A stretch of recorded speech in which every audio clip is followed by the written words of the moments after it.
There are 3 different methods of lock root tightening for maintaining locks. Today I'll be going over the interlock method, where I use no products to maintain the roots.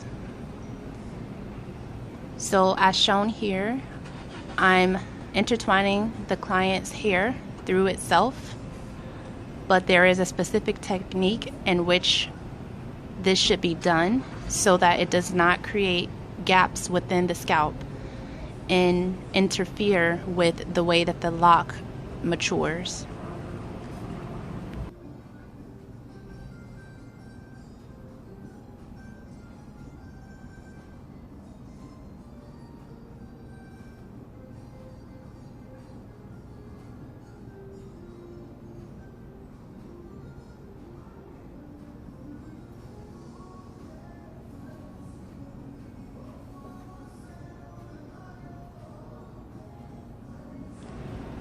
Pulling the lock through itself in particular rotations helps to tame the roots. So when the roots have grown out at least 1 inch, I will recommend an interlock on the roots, but this is not recommended more than 3 times per year because you want to give the new growth a chance to actually thicken up. If it's done too frequently, the roots will start to thin. Locks are very fragile at the root, and so they must be maintained accordingly.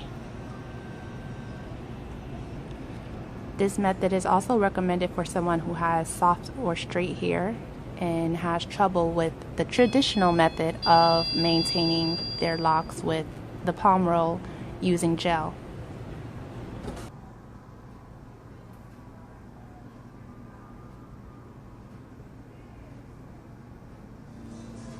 I may also recommend this method for someone who sweats a lot at the scalp and or loves to wash their hair frequently and still maintain a neat look at the scalp.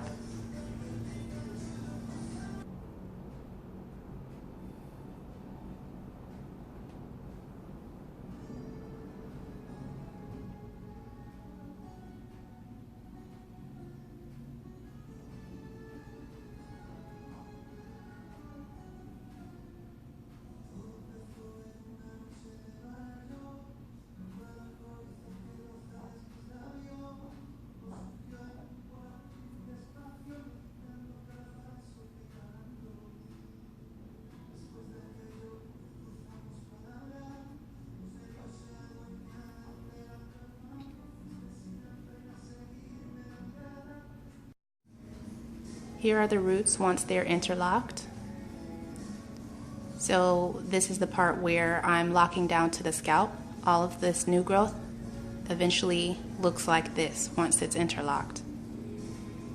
Unlike the palm roll method where all you're doing is twisting the new growth and then eventually it gets frizzy, this actually secures it down to the scalp so that it lasts until the new growth comes back through. This is the finished result of the locks being interlocked at the root.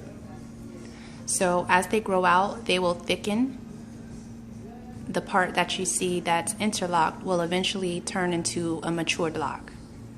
Now these are extensions, and I just wanted to briefly stress the importance of the extension size being the same size as the actual root of the lock, because as it grows out, if it's not the same size, you will be able to visibly tell the inconsistency between the lock and the extension.